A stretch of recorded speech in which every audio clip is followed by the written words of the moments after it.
Hey, we're going to do another quick live video with the Sea Savers. Had a few things going on this week, some good, some bad, but this was something that was quite exciting from last week. We've been doing a bit of research into. We should give a shout actually to Chris Rickard from Macduff Aquarium.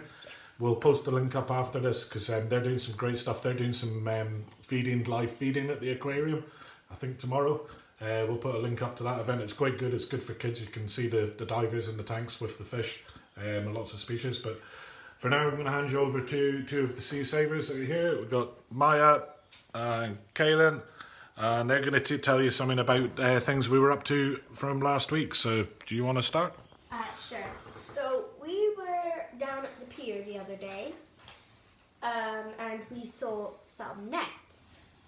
And one was a gill net, which aren't very good.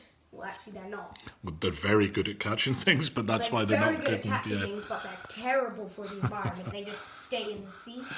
Yeah, so, when they're left out. It's old nets are referred to as ghost nets, they're called.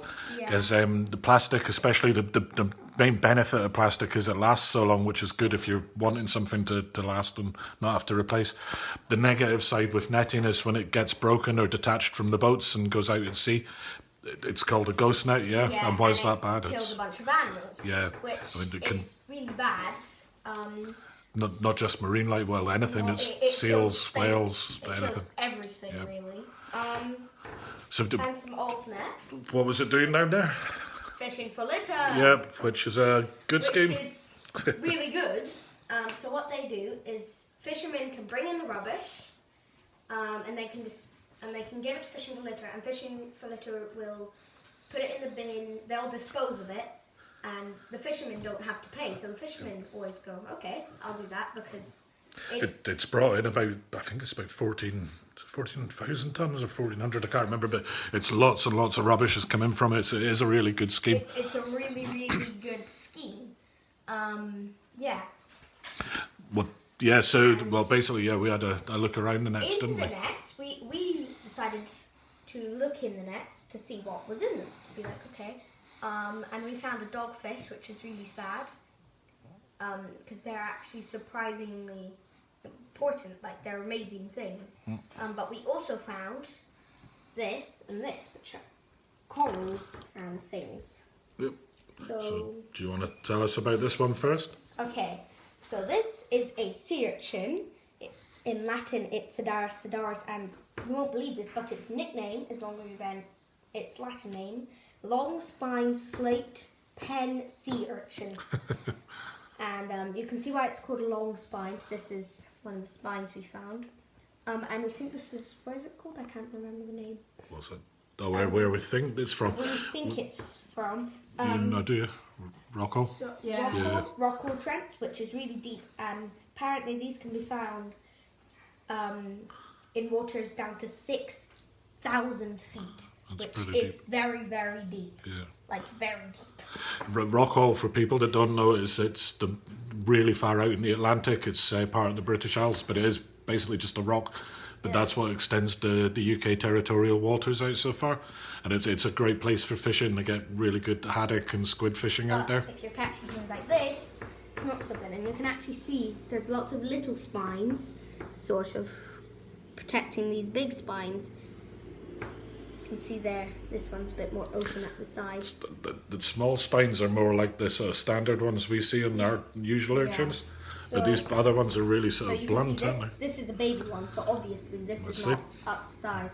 So this is like a little baby urchin. Yeah. It's tiny. And you can see the similarities. They've both got these things. So you can see on this one there's little sticky outy bits. Yeah. And these sort of connect to it like games and stuff you get connecting. I don't remember. And these ones have those little sticky outy bits, but those are just worn down spines. Yeah. It does have and it's got the similar star shape. You can see these strips here, and it's got Aristotle's beaks too. This is one we got on the beach the other day. So this is quite a big one. Yeah. And you can see the Aristotle's beak if I lift this up. We actually took it out because it was pretty smelly. We hopefully clean it up. It was very, very smelly. We had to disinfect this. It was very messy.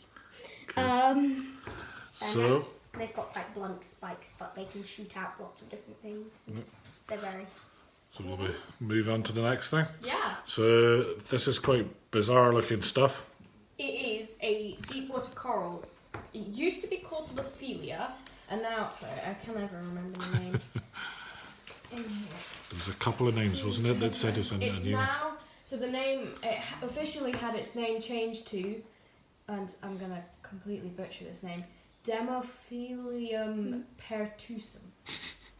Because my Latin is up to such a high standard. I'm sure all you Can you do it in Latin Gaelic? speakers know. No, I think it's Just Demophilium pertussum. Well, that might make more If sense. you know how to pronounce it, please tell us. Yes, You know. please. So this beautiful piece of coral, it grows 1 millimeter per year. So this bit could be crazy old, which is why it's quite so devastating that obviously such large Found this chunks. in the gillnet. Yes. So this was found in the gillnet. You can see this bit's a bit more kind of bleached. It might have been out for longer. Who knows? It seems to be it's northeast Atlantic. We were Yeah. finding Yeah, that it's in, mostly. isn't it? This bit's quite Still. a lot more chunky. This is what you call a polyp, is it? Think so, yeah. Is that what that's how it's pronounced?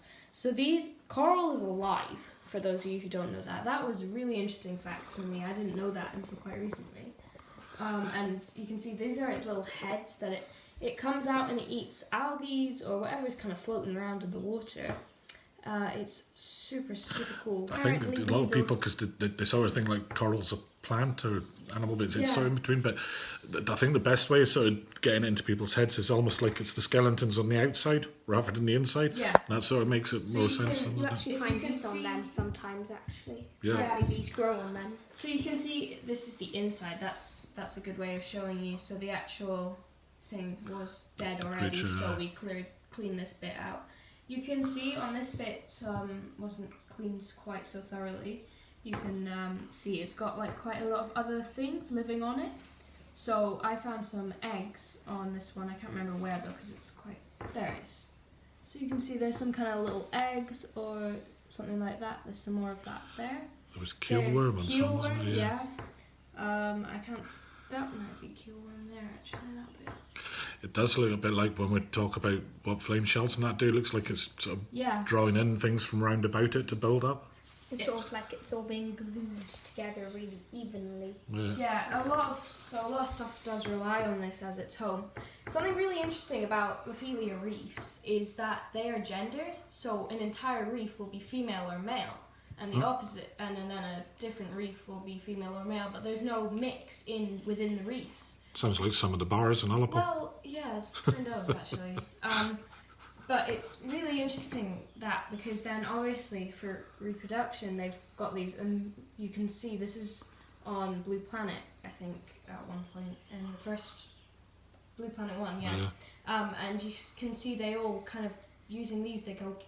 Oh, and like the there's barrier all this- reef, it's all in certain there's all days, this- isn't it? Yeah, it's crazy. They do it to do with the moon cycle as well, and then it all kind of I merges think, do you together. remember Chris that we met that was over snorkeling with us? He's from he was going on about it. That, talking about that. yeah, it's supposed to be really crazy because it's just on a certain night, it just goes mad and the whole reef breeds. Yeah. And that's sort of how they reproduct, maybe. Well, I could sort of see bits and pieces in here. Yeah. These reefs, again, it's like merle and flame shells and that. It's really important because it builds up and you can see how intricate this is. And it probably makes sense then for juvenile fish and other species. Yeah. They can all live in it. Baby everything's. Yeah. It's a proper nursery ground for all sorts. It's really beautiful. And that's why it's... I was reading when we were looking into this that simulates it can be up to, I think it was 130 foot high was one of them. Yes, And it was the and one that in will be Norway. 1.5 kilometres. High, was it? Yeah. Tall. And I think So it no, was but- 6 wide. I think that was not one in Norway that's about 35 kilometres or something. I think there was something like that. Yeah. You checking your notes? Yeah, This grows 1 But- millimetre a year. It's beautiful in the water. It's nursery ground to so many things. That's But we crazy, the found 1 this millimetre, yeah. in a plastic gill net, Yeah. which is skin. what Which makes has in dragged a that up. skin. So it's a good news and bad news. It's good news that the It's fishing good for news litter's that we know bringing it's that in. growing and that fishing for litter is doing and working Disposing of it, best yeah. as it can. But it was a good example of what a ghost net can do. It just But keeps this catching is, things. This is so it it does its purpose, but it does it when it shouldn't be doing it. Yep. And things like this, these, I'm going to say this again, even though I've said it before, it grows 1 millimeter a year, so that's barely anything. Yep. So this will be older than I am and Caleb easily. It's older than I am, probably. Yeah, it's older than all of us probably, Yep. That's very old. and older than most Shut of the up. people watching this. Yeah. So, any other Yeah, bits so on it? I just found this. So the largest ever Lophelia reef was, sorry, I'm just reading this, 1.9 miles by 21.7 miles, and that's off Norway Yeah, I thought it was on Norway. Lofton Islands. Right. That's going to be older than the oldest person in It's Ullapool. been thousands of years. Yeah. Well, we were saying the Merle, I think they said they've been recorded up to 8,000-year-old at Merle reefs. So I'd imagine these are a lot older. So something else about this is the reefs, not all of it is alive for the whole time. So they, when a bit dies, so for example, if this died, more coral would grow over the top of this. It would Okay. come in and use the skeleton of the dead Lophelia to grow Okay. and continue growing the reef. So I guess that's why it's important the dead stuff's even left alone too. Yeah, even if it's dead, that's a big thing, is leave it where you found it, because a lot of these reefs really depend, like obviously people won't be just hanging around that depth of the sea, but it's really important that when people find bits of coral when they're diving or If you find snorkeling pretty or much any or sea else life, you should leave it where it is. Well, you're not definite, you If can you're take not until you've got it on a definitely- table like we have. well, yes. Yes, but this was in a plastic gill net. You see. This was going to go to the dump, Yeah. so Yeah. I think So hopefully it's So going to go into the this. collection, which we're looking for Yes. cabinets to put on. Yeah, So- Mum is making so us what is wine it again? cabinet. Cidaris, This Cidaris. Is I Oh, dropped you've my forgotten. notes. Long. Cidaris, aka long spine slate pen sea urchin. Say it twice. Long spine, long spine slate pen sea urchin. Long spine It's like a slate riddle. pen sea urchin. It's a tongue twister. See if you can say it twice. And Lophelia, which is now known as, again, I will demonstrate my excellent Latin, Demophilium pertusum. Sounds like Harry Potter spell. Does. Lophilium So that's those ones. So that's that. We'll hopefully get some more. We've got some other things we're drying out and de-smelling and Yes. things. We'll put up a link to Chris and Macduff Aquarium after this. So if anyone wants to go and have a watch on that live, it is really cool. Really cool. Yep. Cool. So Goodbye. bye. Goodbye. You didn't do your hand.